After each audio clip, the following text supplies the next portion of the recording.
Me encuentro encima del lago de Galilea en un sitio arqueológico llamado la ciudad de Hipos o Susita, del lado contrario del lago respecto a donde hemos estado haciendo los videos de más o menos hace un mes, porque justamente aquí enfrente, delante de nosotros está la ciudad de Tiberíades.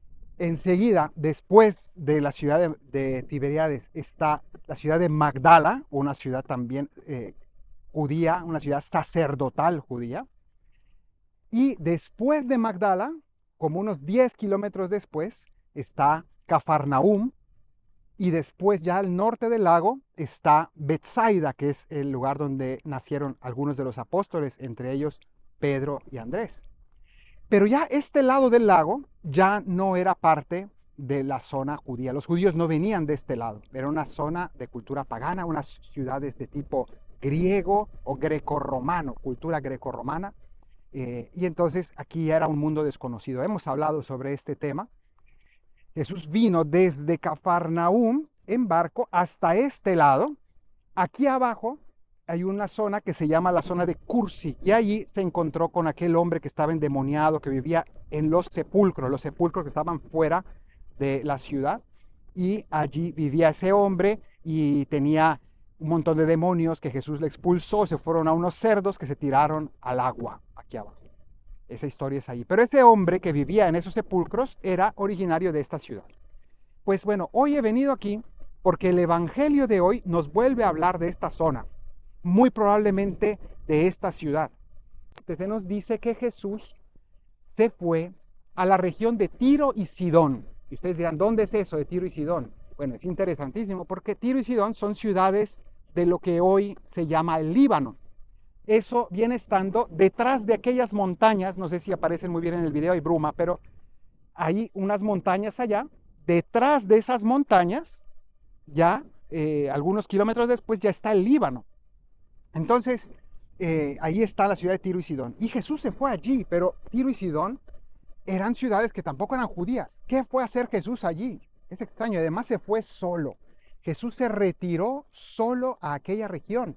Y uno dirá, bueno, ¿y qué fue a hacer ahí Jesús? En esas zonas desconocidas, en esas zonas ajenas a su cultura. Bueno, interesante que Jesús, después de haber debatido acerca de lo que es verdaderamente impuro, se fue a las zonas y a las regiones donde los judíos consideraban que la gente era impura. Y Jesús se fue a convivir con esa gente. El Evangelio no nos cuenta qué pasó allí, porque nadie lo vio, solo se sabe que Jesús estuvo allí, Jesús no contó qué fue a hacer allá, pero estuvo conviviendo con gente pagana. Eso es muy interesante. Y no solo eso, sino que si ustedes ven, dice que Jesús de Sidón pasó por Tiro y vino a Galilea, al lago. El asunto es que Jesús se vino a los confines de la Decápolis, al lado de Galilea, es decir, aquí. Y vino Jesús desde esas ciudades paganas a esta ciudad pagana antes de regresar a su mundo judío.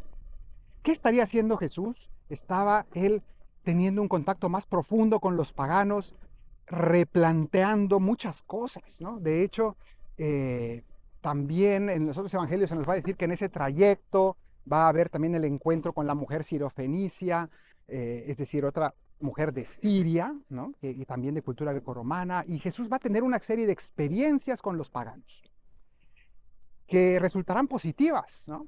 Para ambos, o sea, porque al final, en cierto sentido, Jesús aquí va a sanar a un sordomudo, y eso es lo que se nos cuenta en el Evangelio de hoy. Entonces, se los voy a contar caminando por la ciudad y por las ruinas de lo que fue la ciudad de Hipos, para que, bueno, pues recreemos un poco cómo era esto donde estuvo Jesús y sanó a este hombre. Nos dice el Evangelio que cuando Jesús llegó a esta región, le trajeron a un hombre sordo y tartamudo. Pero me quiero fijar primero en el detalle que se lo trajeron, porque en el Evangelio, especialmente San Marcos, nos cuenta varios momentos en los que a Jesús le traen los enfermos. ¿Qué significa esto? Recuerden, por ejemplo, que nos dice que cuando él estaba en Cafarnaúm, le traían enfermos a la casa donde él vivía, en la casa de Pedro. O se nos dice incluso que aquellos hombres que trajeron a un paralítico y lo metieron en la casa de Pedro por el techo, recuerdan bien ese pasaje. O, por ejemplo, se nos dice que en Betsaida, que les acabo de mostrar, aquí al norte, donde nació Pedro y Andrés, eh, en ese lugar hubo un ciego que le trajeron a Jesús, ese ciego, para que lo curara. Entonces aquí se nos está hablando de que es importante que para encontrar a Cristo alguien nos traiga. Y de hecho eso es lo que ocurre en el bautismo, especialmente bautismo de niños. Los papás, los padrinos, la comunidad trae al niño a Cristo. Necesitamos todos que nos traigan, nos acerquen a Jesús.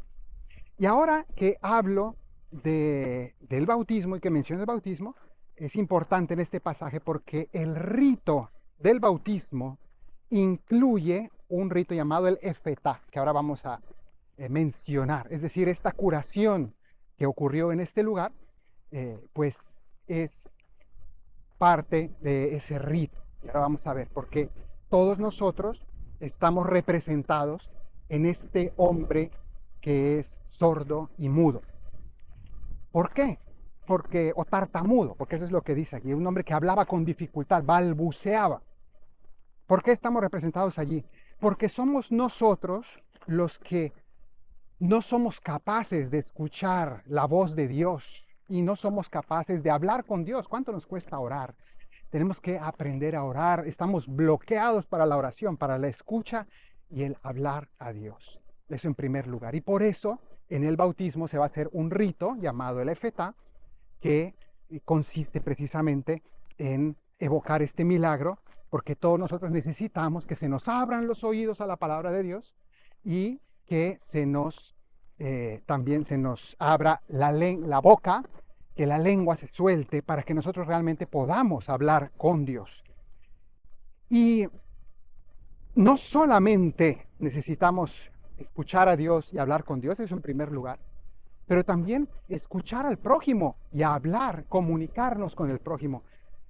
Por el pecado original tenemos una severa dificultad de escucha en general a las demás personas. Nos cuesta muchísimo comunicarnos, escuchar a los demás en primer lugar, que significa no solamente oír físicamente las palabras, sino el poder alcanzar lo que están sintiendo, lo que están pensando, que nosotros podamos entender a los otros. Nos cuesta entenderlos porque no nos importa muchas veces lo que nos quieren decir. ¿Cuántos matrimonios acaban por falta de escucha? Porque hay un corazón cerrado. Entonces aquí vamos a ver cómo Jesús va a dar esa orden, efetá, que significa ábrete, para que nos abramos a la escucha y también para que se suelte nuestra lengua. Porque también nosotros no somos capaces muchas veces de expresar lo que llevamos dentro. Y tenemos una preocupación, tenemos una necesidad, tenemos un pensamiento y no somos capaces de comunicarlo, de contarlo como es.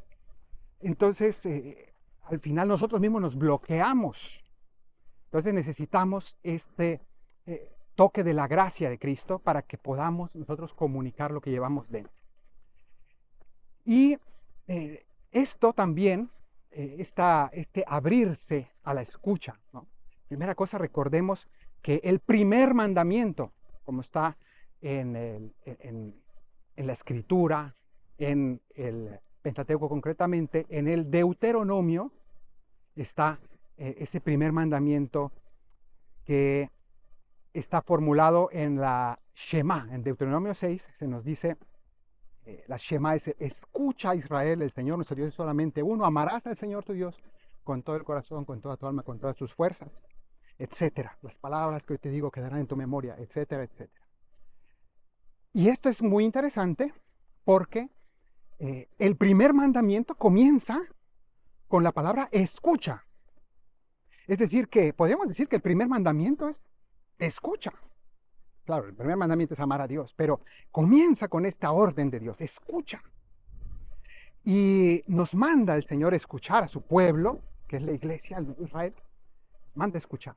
Y nosotros somos muy cerrados a la escucha.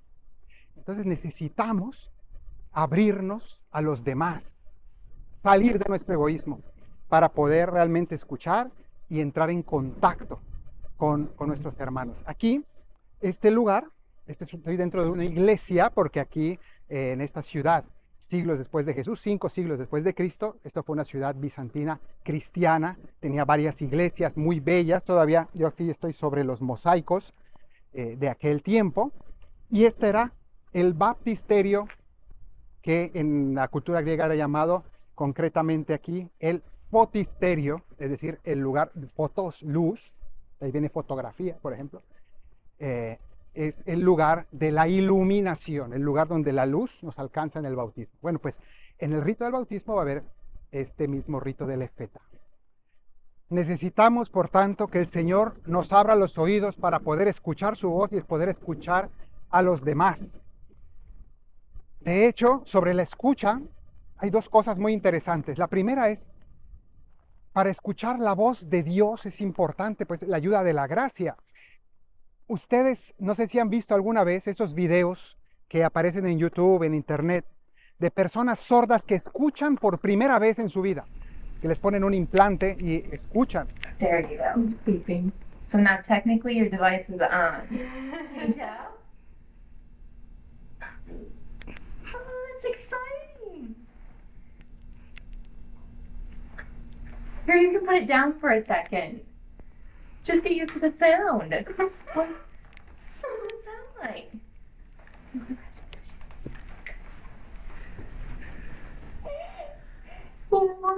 La emoción que sienten esas personas es enorme, es algo precioso. Y esas personas lloran de emoción por la que es la primera vez en su vida que oyen. Y si ustedes van a un retiro de conversión y ven personas que por primera vez en su vida escuchan la voz de Dios en su interior, tienen exactamente la misma reacción. Lloran de la misma emoción, ríen, tienen una experiencia que les cambia la vida. Es muy parecido, ¿no? Porque en el fondo es lo mismo, es oír por primera vez, es una experiencia tremenda. Entonces necesitamos nosotros que se nos, se nos dé esa oportunidad por parte de la gracia de Dios. Eso lo primero. Tú quieres que alguien se sienta amado, solo hay que hacer una cosa, dedicarle tiempo a escucharlo. Escucha a una persona, míralo a los ojos e interésate por lo que quiere contarte, que déjale que te cuente lo que hay en su interior, pregúntale con interés, escucha a la persona, no hace falta que le hables, que le digas cosas, que le escuches, que le preguntes con interés y que te interese. Y ese es el acto de amor más grande y la persona que se siente escuchada se siente completamente amada y te va a amar. Entonces eso es una clave fundamental para la vida. Pero necesitamos de la gracia de Dios porque nuestro egoísmo es tan grande que nunca tenemos ni el interés, ni el tiempo, ni la apertura realmente para comprender y escuchar a los demás. Entonces el Señor nos da esta gracia y como les decía, pues en el rito del bautismo se nos hace este rito, que es hacer el mismo gesto de Jesús. ¿Qué hizo Jesús? Introdujo sus dedos dentro de los oídos de este hombre, porque los dedos son el dedo de Dios, es una expresión, del mismo Jesús la usó para decir si los demonios son expulsados, quiere decir que el dedo de Dios está actuando. Es el símbolo en la Biblia de que Dios actúa en un lugar, ¿no? Concretamente. Entonces allí el dedo de Dios, que es símbolo también del Espíritu Santo, ¿no? En el fondo. Esta expresión Jesús la usa aquí a modo de gesto y pone sus oídos, sus dedos dentro de los oídos de este hombre para abrirlos. Y dice las palabras efetá, que significa ábrete, ábrete, una orden que Jesús da. Y aquí en el Evangelio de San Marcos, como hemos ya dicho en algún otro evangelio, Marcos conserva algunas palabras originales de Jesús en su lengua original, que era el arameo, y nos las traduce. Porque como que Marcos siente que esas palabras así sonaron de la boca de Jesús y tienen como una fuerza especial, ¿no? Cuando dijo talita cumi, bueno, en este caso dice efetá, así sonó de la boca de Jesús esa orden que fue milagrosa, que fue palabra, la mismísima palabra que dijo Jesús, palabra de Dios. Entonces, dice esta palabra y se abren los oídos. En el bautismo al niño se le ponen también los oídos los dedos en los oídos del sacerdote y después también bendice su boca para pedirle al Señor que abra sus oídos interiores y su corazón para poder hablar, para poder expresarse. Y ese fue lo segundo que hizo Jesús después de eso. Luego Jesús tuvo un gesto o realizó un gesto muy extraño, porque lo que hizo fue que tomó de su propia saliva y la aplicó en la lengua de aquel tartamudo, este hombre que no era capaz de hablar con normalidad. ¿Por qué la saliva? En primer lugar, la saliva en la antigüedad era considerada la medicina más básica y esencial para las heridas. De hecho, pues el ser humano cuando se hace una herida, el primer auxilio que uno hace normalmente es aplicar saliva. ¿Y por qué? Así se limpia y de algún modo se suaviza, se sana un poco esa herida. Entonces, tiene una connotación medicinal, pero también la saliva de Jesús representa la palabra de Dios. Y aquí nos está diciendo una clave, que es que para aprender a orar, para soltar nuestra lengua en la oración y aprender a hablar con Dios, necesitamos usar las palabras mismas de Dios. Dios mismo nos da su palabra. La iglesia, ¿con qué reza todos los días? La oración oficial de la iglesia son los salmos en la liturgia de las horas.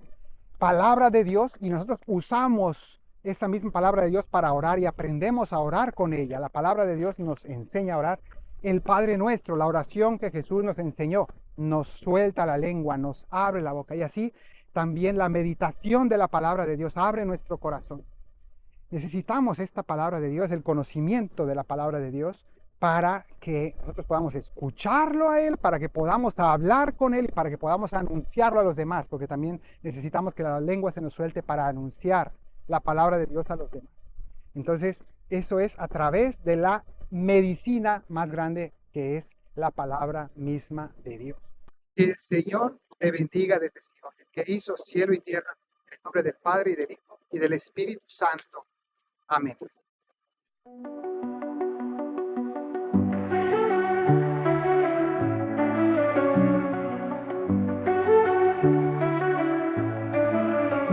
Escuchar es abrir el alma,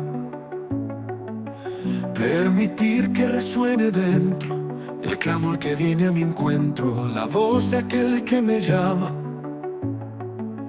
comprender lo que me comparte y vibrar con sus emociones, entender todas sus razones y acoger a quien busca expresarse. Escucha, Israel, escucha, no endurezcas tu corazón.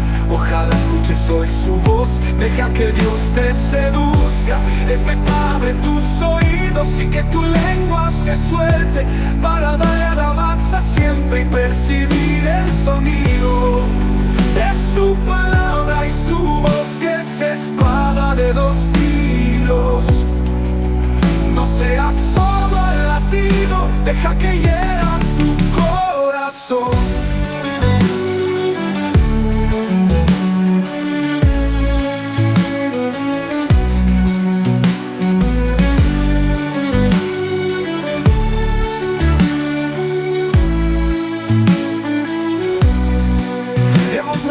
Sordos al clamor del otro y de Dios, solo oímos nuestra voz, nuestros deseos y lloros. Mas si Dios ama tus oídos y abre tu mundo interior, descubrirás el amor y todo tendrá sentido.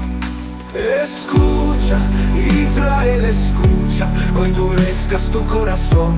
Ojalá escuches hoy su voz, deja que Dios te seduzca. Efectuable tus oídos y que tu lengua se suelte para darle alabanza siempre y percibir el sonido de su palabra y su voz. Es espada de dos filos, no seas sordo al latido, deja que aquí hiera tu corazón.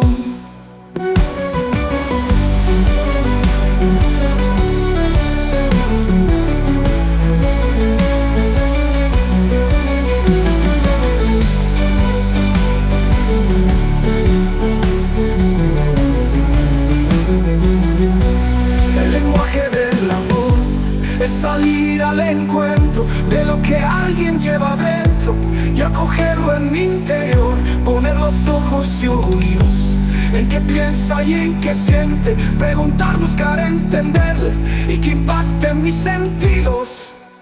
Escucha, Israel, escucha, no endurezcas tu corazón. Ojalá escuches hoy su voz, deja que Dios te seduzca. Enfrentame tus oídos y que tu lengua se suelte para darle alabanza siempre y percibir el sonido de su palabra y su voz. Que esa espada de dos filos no será sordo al latir